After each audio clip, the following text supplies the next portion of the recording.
له من الأسماء ما اصطفاه الواحد الحي كذا المليك.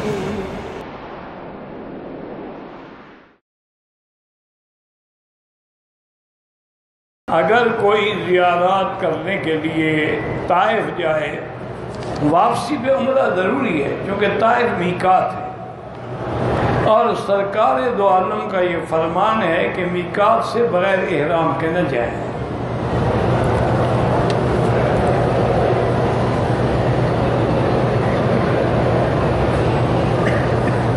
کہتا ہے کہ ایک آدمی آیا مسجد میں، لیکن جماعت ہو چکی تھی، اب وہ گھر میں اپنی بیوی کے ساتھ کھڑے ہو کے جماعت کر سکتا ہے؟ ہاں کر سکتا ہے۔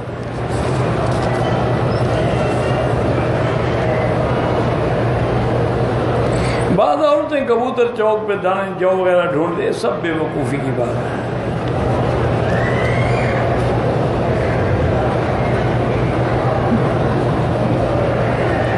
اگر کسی عورت کو حیض روکنے کے لیے اس نے گولیاں دی، لیکن کبھی کبھی معمولی نشان لگ جاتا ہے تو وہ بیماری ہے، وہ غسل کر کے حرم آ سکتی ہے۔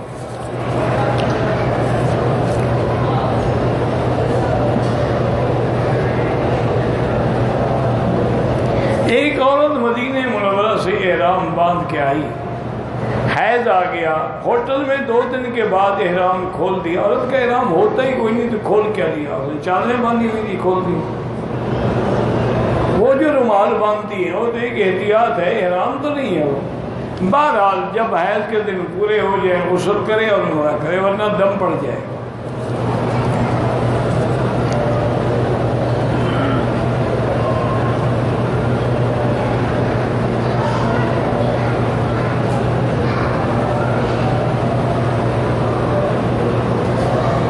اگر کوئی آدمی اپنی گائے وغیرہ بیچ کے عمرے پہ آیا، جس کے ساتھ آیا اس کا انتقال ہو گیا، یہ بھی گھبرا کے احرام کھول دیا، اس پر دم ہے یا نہیں؟ بھائی احرام کھول دیا، عمرہ کیا یا نہیں کیا؟ بہرحال نہیں کیا ہے تو عمرہ بھی کرے، دم بھی دے۔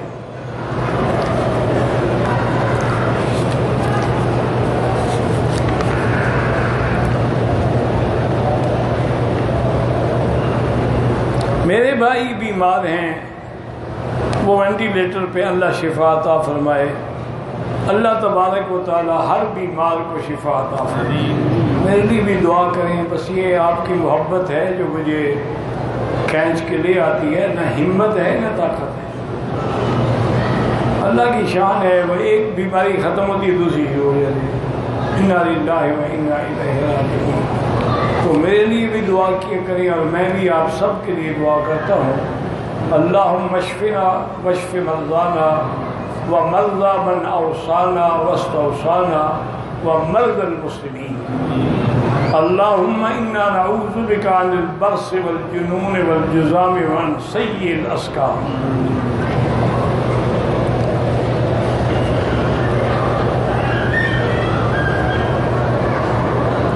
کہتے ہیں کہ بعض لوگ عمرے کے لیے آئے ہیں لیکن حرم میں جماعت کے ساتھ نماز نہیں پڑھتے کہ ان اماموں کے پیچھے ہماری نماز نہیں ہوتی۔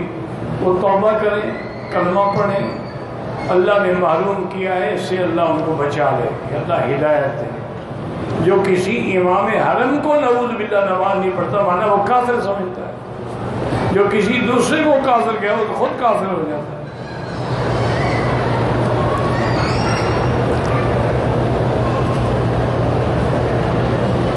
حرم شریف سے قبلہ اول مسجد اقصی کس طرف ہے؟ اگر آپ حجر اسود رکن یمانی کے درمیان میں کھڑے ہوں تو سیدھا قبلہ اول ہے۔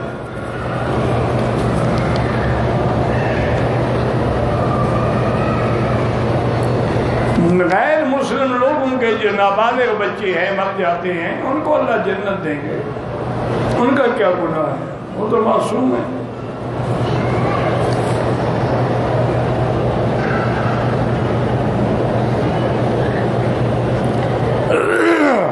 میں آپ کے لیے دعا کرتا ہوں اللہ آپ کو جزائے خیر دے۔ بہرحال طواف کے دوران میں کعبے کی طرف دیکھنا منع ہے، نیچے نظر ڈالیں، چونکہ طواف جو ہے یہ نماز کے حکم میں ہے، طواف کا صلاۃ، جیسے نماز میں نیچے دیکھا جاتا ہے یوں نہیں کیا جاتا ہے، اسی طرح طواف میں بھی نظر نیچے۔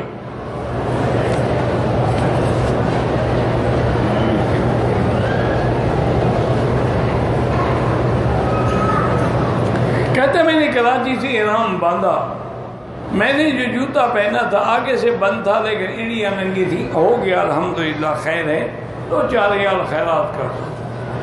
حضور پاک نے خود فرمایا ہے کہ اگر کسی کے پاس بند جوتا ہے تو ایڑی پر پاؤں رکھ لو اور احرام میں گزارا کرو۔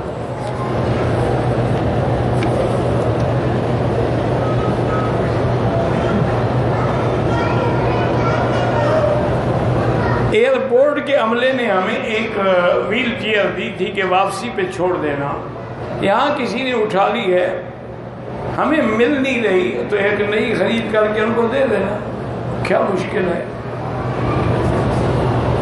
تم نے حفاظت نہیں کی نا، انہوں نے تیرے لیے کتنے انتظام کیا کہ ویل چیئر تمہیں خود دے دی۔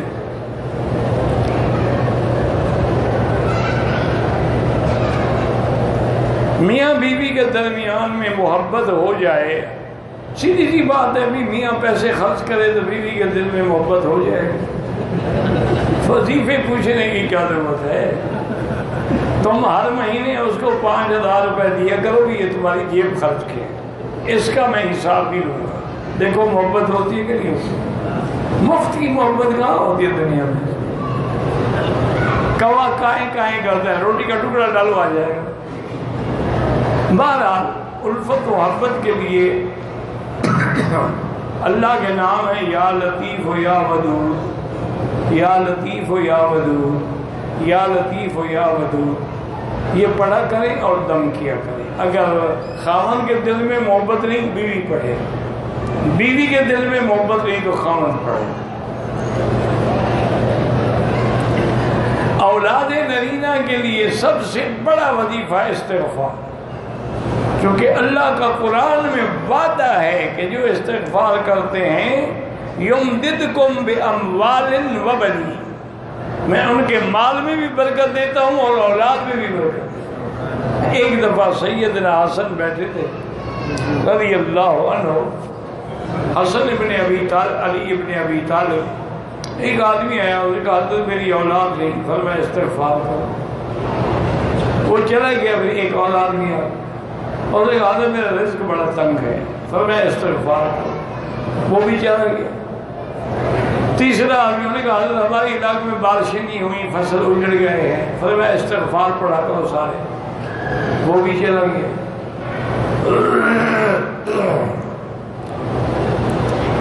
پانچواں آدمی آیا، اس نے کہا حضرت میں بڑا گناہ گار، گناہوں سے بچنے کی کوشش بھی کرتا ہوں لیکن پھر بھی گناہ میں پڑ جاتا ہوں، استغفار کیا۔ سارے چلے گئے تو ایک حجت والا جو غلام تھا اس نے کہا حضرت آج تو آپ نے ایسا وظیفہ بتایا ہے جو ہمارا دھارا ہے، ہر بیماری کا علاج ہے، بچے نہیں ہیں تو استغفار کرو، رزق نہیں ہے تو استغفار کرو، بارش نہیں ہے تو فرمایا جاہل میں نے تو نہیں بتایا ہے، تو اللہ نے فرمایا ہے فَقُلْتُ اسْتَغْفِرُوا رَبَّكُمْ إِنَّهُ كَانَ غَفَّارًا، استغفار کرو تیرا رب بخشنے والا ہے، يُرْسِلِ السَّمَاءَ عَلَيْكُمْ مِدْرَارًا، اور تم پر آسمان سے متواتر بارشیں برسائیں گے لگاتار، وَيُمْدِدْكُمْ بِأَمْوَالٍ وَبَنِينَ، اور تمہارے مال و اولاد میں بھی برکت دیں گے، وَيَجْعَلْ لَكُمْ جَنَّاتٍ وَيَجْعَلْ لَكُمْ أَنْهَارًا، تمہارے لیے باغ بنا دیں گے اور نہریں جاری کر دیں گے۔ میں اللہ کے بدے تو قرآن ہے، میں نے تھوڑا بتایا۔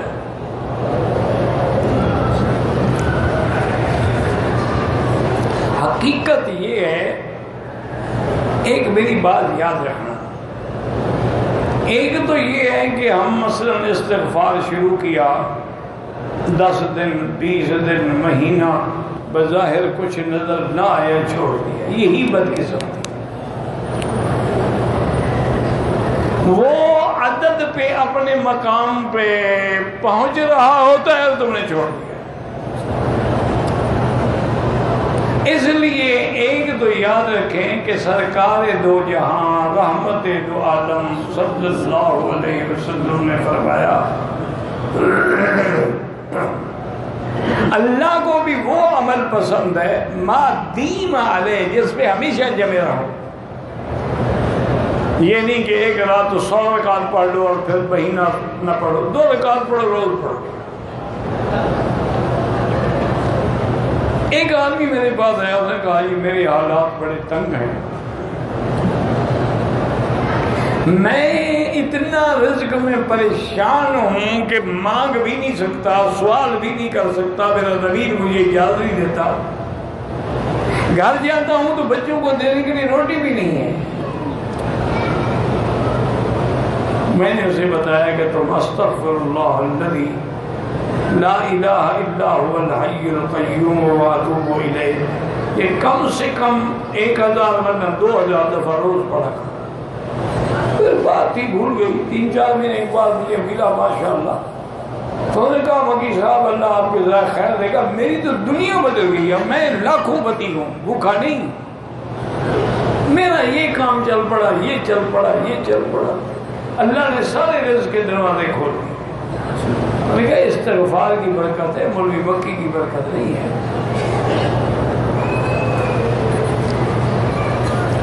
جن بچیوں کے رشتے نہیں ہوتے وہ روزانہ 3 دفعہ سورۃ الرحمن پڑھ کے اللہ سے دعا مانگے.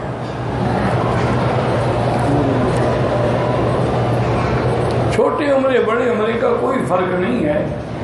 اصل میں جیرانہ تھوڑا دور ہے اور مسجد عائشہ قریب ہے، اس کو چھوٹا کہہ دیتے ہیں، اس کو بڑا کہہ دیتے ہیں. ورنہ امام ابو حنیفہ رحمۃ اللہ علیہ نزدیک مسجد عائشہ کا عمرہ افضل ہے جیرانہ سے.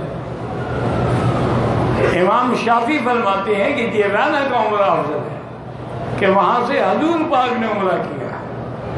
امام صاحب فرماتے ہیں صاحب وہ حدیث فعلی ہے، یہ قول ہے، حضور نے حکم دیا ہے. حدیث قولی فعلی سے افضل ہوتی ہے.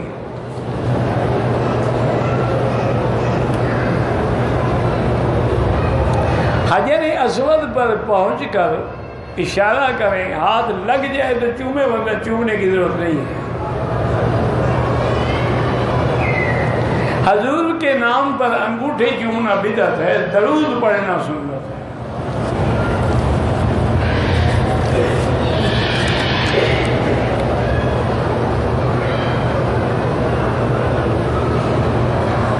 کہتے تھے کہ میاں بیوی عمرے پہ آئے ہوئے ہیں، اب ان دونوں نے عمرہ کر لیا، عمرے سے فارغ ہو گئے، تو کیا میاں بیوی مل سکتے ہیں؟ کیوں نہیں مل سکتے ہیں؟ وجہ یہاں مکے میں جو اولاد پیدا ہوتی ہے یہ اوپر سے گرتی ہے.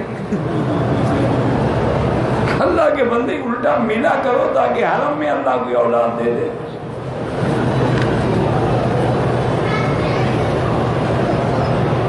اگر کسی نے اپنی سالی سے نکاح کیا ہے بہت بڑا گناہ ہے، لیکن نکاح نہیں ٹوٹتا. توبہ کرو، استغفار کرو.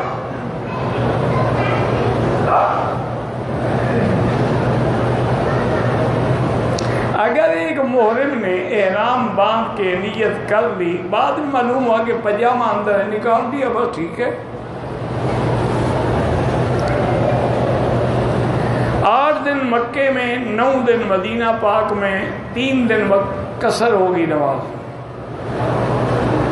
پاکستان میں میزان بینک سے گاڑی قسطوں پہ لینا بالکل جائز ہے. اور میں نے یہی سنا ہے کہ میزان ہے، البرکہ ہے، اسلامی بینک ہے، استثمار الخلیج ہے، استثمار الفیصل ہے، یہ سب اسلامی طرز پہ کرتے ہیں.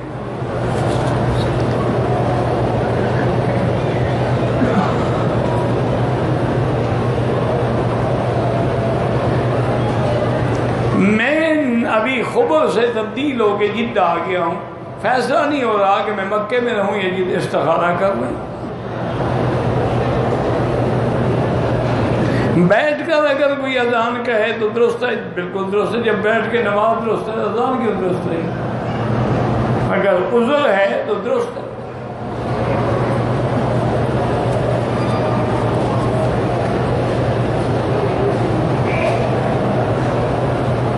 اگر 2 عورتوں نے عمرہ کیا عمرے سے فارغ ہونے کے بعد ایک دوسرے کے بال کاٹنے کوئی حرج نہیں.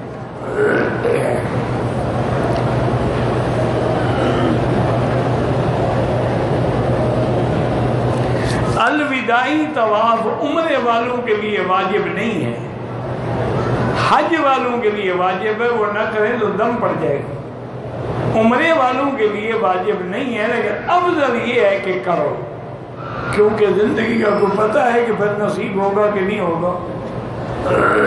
اور حدیث مبارک کے لفظ بھی مطلق ہیں، ان یکون آخر العہد بالبیت الطواف، کہ تمہارا آخری کام مکے میں یہ ہو کہ طواف کرو اور جاؤ.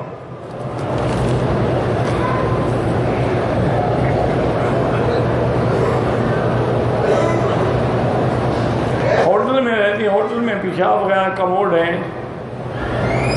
استنجا نہیں کر سکتے، تکلیف ہوتی ہے. اگر ہم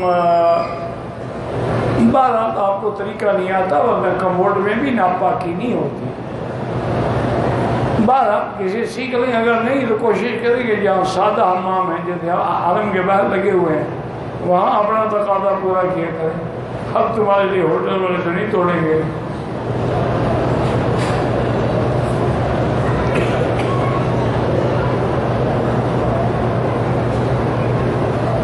اگر دوران وضو 2-3 بال داڑھی کے گر گئے کوئی بات نہیں.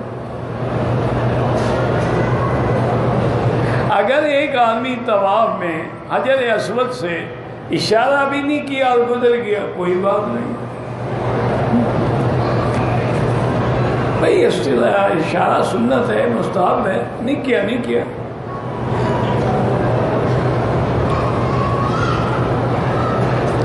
اگر میاں بیوی حج پر جا رہے تھے، پشاور ایئرپورٹ پر شوہر کا انتقال ہو جائے، عورت نہیں جا سکتی اور واپس جا کے اپنی عدت پوری کرے.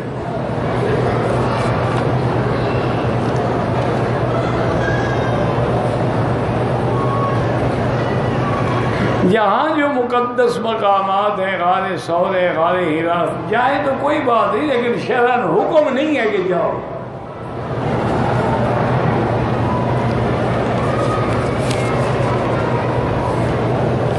طواف کرو یا عمرہ اپنے لیے، پھر دعا کرو یا اللہ اس کا ثواب فلاں کو عطا فرما.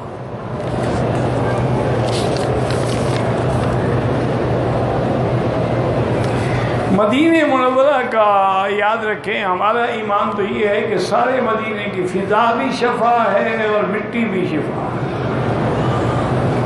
ایک روایت ہے وہ ہے تو ضعیف روایت، اس میں یہ ہے کہ اگر آپ مدینہ منورہ جا رہے ہیں اور مٹی اڑ رہی ہے تو چہرہ نہ ڈھانپو، مٹی آنے دو، کیونکہ غبار المدینہ شفاء من الجذام، جس کے چہرے پہ مدینہ کی مٹی پڑ گئی وہ کوڑ کی بیماری سے بچ جاتا ہے. لیکن ایک صحیح حدیث بھی ہے، حضور صلی اللہ علیہ وسلم کے صحابہ ہجرت کرنے کے بعد بیمار ہو گئے، موسم بدل گیا نا جی، علاقہ بدل گیا، اور ویسے بھی مدینہ منورہ میں تو حضور کے جانے کے بعد شفا ہے نا، پہلے تو وبا تھی. تو ان کو بھی حضور نے ایک عمل بتلایا. آپ نے فرمایا کہ ہر آدمی اپنی یہ انگلی جو ہے نا ایسے زبان پہ رکھو، پھر مٹی پہ رکھو، پھر اٹھا لو اور پڑھو بسم اللہ بتربت ارضنا بریقت بعضنا اللہ یشفی سقیمنا، پڑھ کے دم کر کے چاٹ لو. تو آپ نے فرمایا کہ مٹی مدینے کی مٹی پہ لگاؤ، بسم اللہ بتربت ارضنا اللہ یشفی سقیمنا. تو صحابہ نے کیا، سب کو شفا ہو گئی، لہذا مدینے کی مٹی بھی شفا ہے. بعض محدثین فرماتے ہیں کہ ایک خاص وادی تھی جہاں یہ بات حضور نے فرمائی تھی، وہی جگہ شفا ہے. بہرحال سارا مدینہ شفا ہے.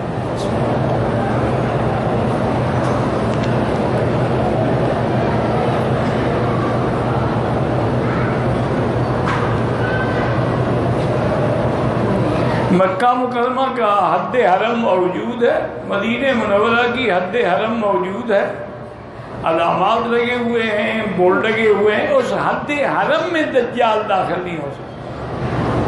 لا يدخل الطاعون ولا الدجال، حضور نے فرمایا کہ حدود حرم میں نہ تو دجال داخل ہوگا اور نہ طاعون کی بیماری داخل ہوگی، اور یہ بھی حضور نے فرمایا کہ دجال پوری دنیا میں پھرے گا بدبخت، لیکن جب حرمین کی حد پہ آئے گا کوشش کرے گا الا انقابھا الملائکہ، تو اس کی بارڈر پہ فرشتے کھڑے ہوں گے جو مار مار کے دجال کو بھگا دیں گے۔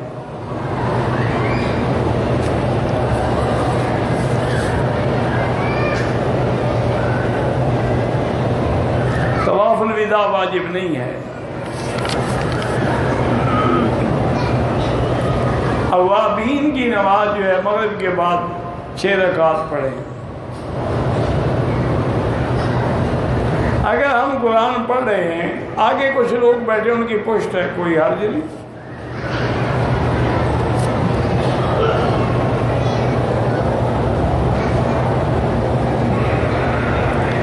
اگر ہم مخصوص عمرے کے لیے مسجد عائشہ جا کے نیت کریں، بالکل عمرہ قبول ہوگا انشاءاللہ۔ آج کل جو طواف کے لیے مجبوراً احرام باندھ لیتے ہیں، بظاہر تو جھوٹ ہے بھائی، باقی اللہ معاف کرے۔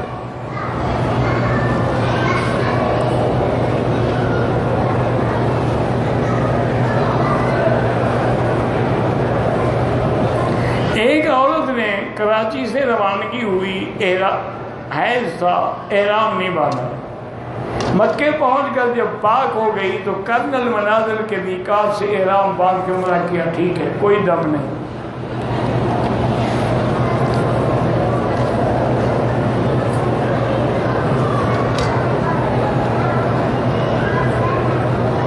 اگر ہم دوسرا عمرہ کرنا چاہیں مسجد عائشہ سے، یہ بالکل ہو سکتا ہے، لیکن مکے میں جتنا دن رہو طواف زیادہ ہو سکتا ہے۔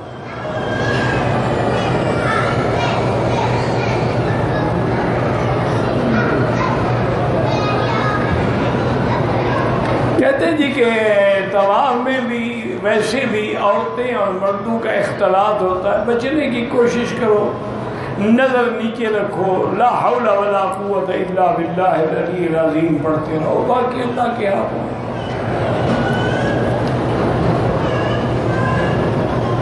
اگر 2 آدمیوں نے عمرہ کیا ہے، دونوں احرام میں ہیں، طواف کر لیا، صفا مروہ دوڑ لی، ایک دوسرے کے بال کاٹ سکتے ہیں۔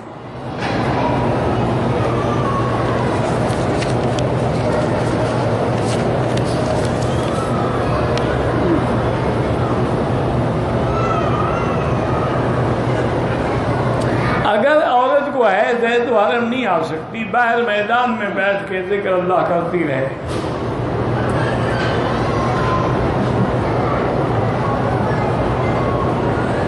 کوشش کریں کہ قطرے 5 منٹ پیشاب کے آتے ہیں، بیٹھے رہیں، یقین ہو جائے، پہلے ٹیشو سے استنجا کریں، خشک ہو جائے پھر پانی سے کریں، لیکن اس کے بعد بھی نہیں رکتے ہیں تو ہر نماز کے لیے نیا وضو کریں۔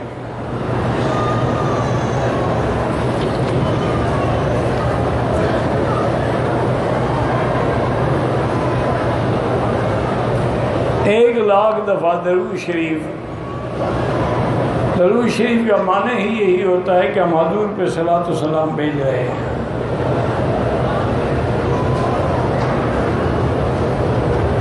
احرام زیر ناف ہو جاتا ہے تو بالکل نماز بھی نہیں ہوگی، طواف بھی نہیں ہوگا، اوپر باندھ کے پٹی باندھ دیں۔ درود شریف افضل وہ ہے جو نماز میں ہے۔ دیکھو نا بھئی، یہ ناف سے لے کر گھٹنے تک یہ اورا ہے، اگر اتنا بھی ظاہر ہو تو نماز ہوگی نہ طواف ہوگا۔ آپ کا ڈھیلا ہو جاتا ہے احرام تو اوپر باندھ کے اس کے اوپر پٹی باندھیں۔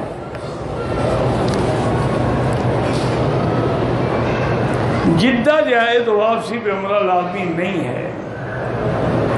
یہ لوگ کبوتر چوک سے دانے اٹھاتے رہتے ہیں، ان کو نہ کعبے میں اولاد ملی نہ مدینے میں ملی، کبوتروں سے مل جائے گی، خود کبوتر پکڑ کے لے جاؤ۔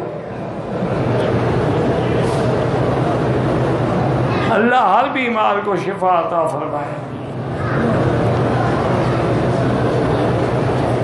ربنا ظلمنا انفسنا ان لم تغفر لنا وترحمنا لنكن من الخاسرین۔ مقام ابراہیم پہ 2 رکعت نہ پڑھ سکو تو سارے حرم میں کہیں پڑھ لو۔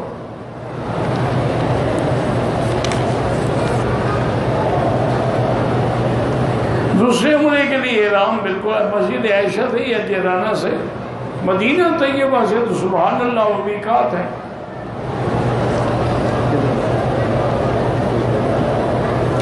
اگر ہم نے عمرہ مکمل کر لیا، حلق نہیں کرایا، اسی حالت میں طواف میں عمرہ اور طواف کر سکتے واللہ اعلم۔ اللہم صلی علی سیدنا محمد وعلی آل سیدنا محمد کما صلیت علی ابراہیم وعلی آل ابراہیم فی العالمین انک حمید مجید۔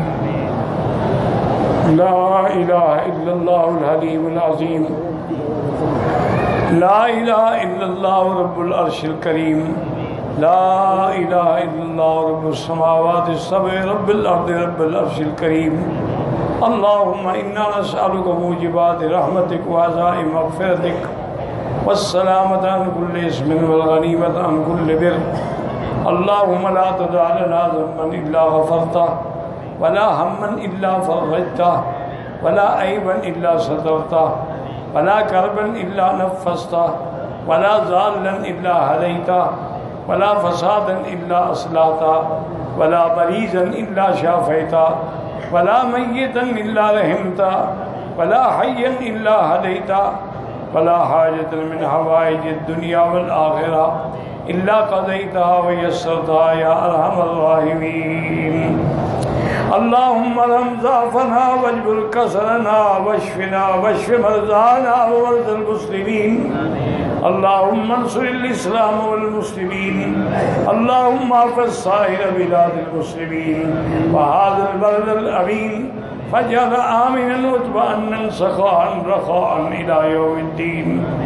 یا اللہ بیماروں کو شفا عطا فرما، یا اللہ بیماروں کو شفا عطا فرما، یا اللہ ہماری ظاہری باطنی روحانی جسمانی بیماریاں دور فرما، یا اللہ بیماریوں سے محفوظ فرما، یا ارحم الراحمین۔ مسلمان جس ملک میں ہیں ان کی جان مال آبرو عزت کی حفاظت فرما، یا اللہ مسلمان کشمیر میں ہیں، فلسطین میں ہیں، روہنگیا میں ہیں، عرب میں ہیں، عجم میں ہیں، ان کی جان مال آبرو عزت کی حفاظت فرما، یا اللہ اس بلد الامین کو قیامت تک ہر فتنہ سے محفوظ فرما، یا الہ العالمین، یا ارحم الراحمین۔ پاکستان کی حفاظت فرما، یا اللہ پوری دنیا میں جتنے مساجد ہیں، مدارس ہیں، معاہد ہیں، معابد ہیں، ان کی حفاظت فرما، یا اللہ دین کے کام کرنے والوں کی حفاظت فرما۔ ربنا آتنا فی الدنیا حسنۃ وفی الآخرۃ حسنۃ وقنا عذاب النار۔ صلی اللہ تعالی علی خیر خلقہ سیدنا محمد وعلی آلہ وصحبہ اجمعین۔